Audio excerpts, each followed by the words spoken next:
This morning, WTCG dropped by for a visit with Cart and Orville Dingelhofer to hear their take on a new organization in Amherst.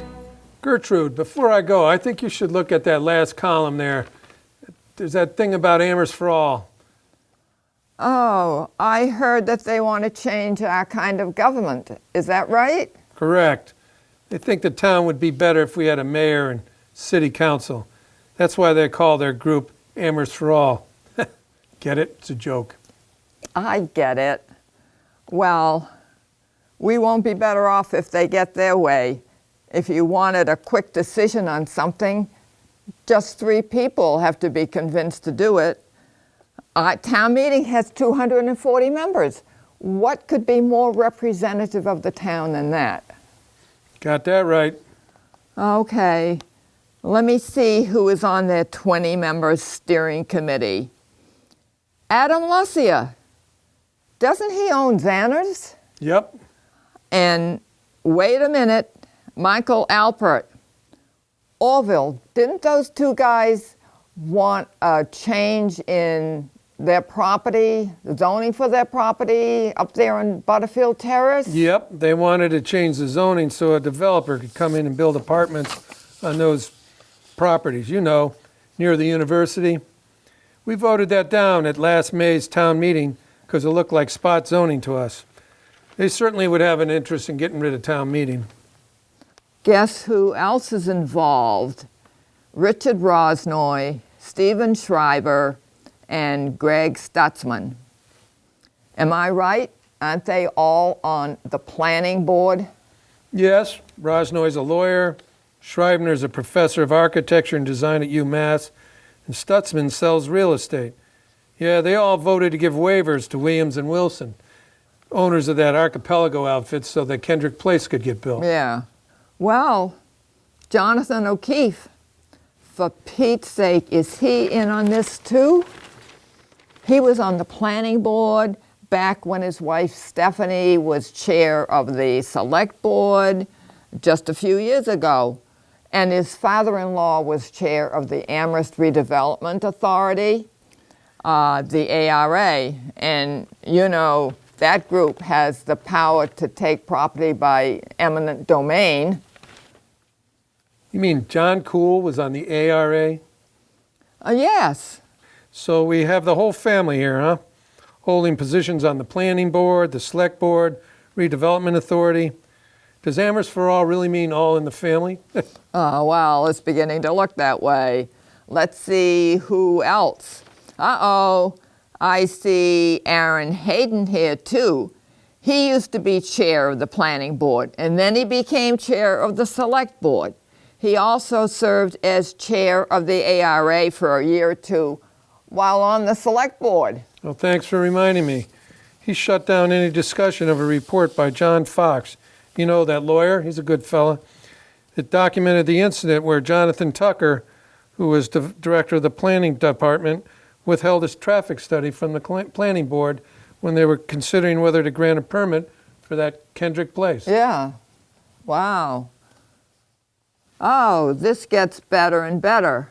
Niels Lacour is in this group. He worked for the town planning department, and now he has a job at UMass Planning. Yeah, I'm still not sure why he left town hall. Amherst For All sure has plenty of planners. Planners in town hall and planners at UMass. Yeah, well, you know, his wife Susie works for the BID. She's executive director of cheerleading for the Business Improvement District. Uh-oh, Brian Harvey. Do you remember him, Orville? If I remember right, he was chair of the select board for 8 years. He was also part of the first effort to change the charter. Now what is he now? He's chief planning officer at UMass, another planner. Here are 3 other people who have been pushing for more development for a long time. Claire Bertrand, Bear Turkel, and Andy Churchill. Well, Churchill's another UMass person. I think he's at the research fellow in the ed department. And Bear Turkel runs off that list of candidates they support for town meeting, select board, school committee, and he emails it around to different people. And Claire works for Ron Laverdier, the developer. I think he's got Laverdier Construction. Ah, well, Orville, here's another developer, Jerry Gadara. Yeah, he owns 2 lots in the historic district on Main Street that came up before town meeting a couple times, for one reason or another. The second time, they got the zoning changed. I don't recognize this guy, Yuri Fryman. Do you know him? I know he has a business and he's on the Zoning Board of Appeals. Okay. I see Taryn LaRaja is in this group. Her husband is another one that teaches at UMass. He wrote that article in the Amherst Bulletin saying town meeting isn't accountable to the voters. I can't accept his figures because they're based on a town population of 37,000, and that includes all the students. In the meantime, Taryn, his wife, is a town meeting member. She has a very poor attendance record. So much for being representative.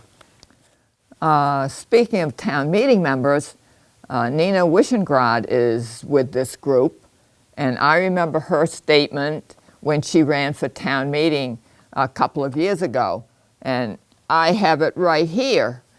She wrote, "Town meeting can be frustrating, yes, but it also can be surprise, exciting. Whatever it is at any given moment is democracy in its purest form. I think everyone should be involved at one time or another, bringing new ideas and fresh voices to the process." Nice statement. So how come she's with this group if she truly thinks that about town meeting? Here is another lawyer for you, Orville. That guy, Peter Vickery, is with this group. What about him? I know he advertises on Larry Kelly's blog, and Kelly has given a lot of support to this effort. I think Vickery ran somebody's campaign for school committee, something like that. I don't know who Julie Marcus is. Her husband and her own New England Environmental. They built something over there near Amherst Woods. Oh, okay. You know what, Orville? 13 out of this 20-member steering committee are members of town meeting. Wow. And they want to get rid of it. You know what? Somebody at work pointed out that this group is all white. No one on it is disabled, and no one is low income. That's so. Amherst For All folks say they just want this charter commission to study our town government. Well, for heaven's sakes, why don't they just study it and give us their report? Reason is they want to get rid of town meeting. So why aren't they honest and just come right out and say that? Well, got to get going. You have a good day. Here? Bye. We want to thank Mr. and Mrs. Dingelhofer for sharing their views on this important topic. Bye-bye for now, a.k.a. Dr. Stephen Jefferson.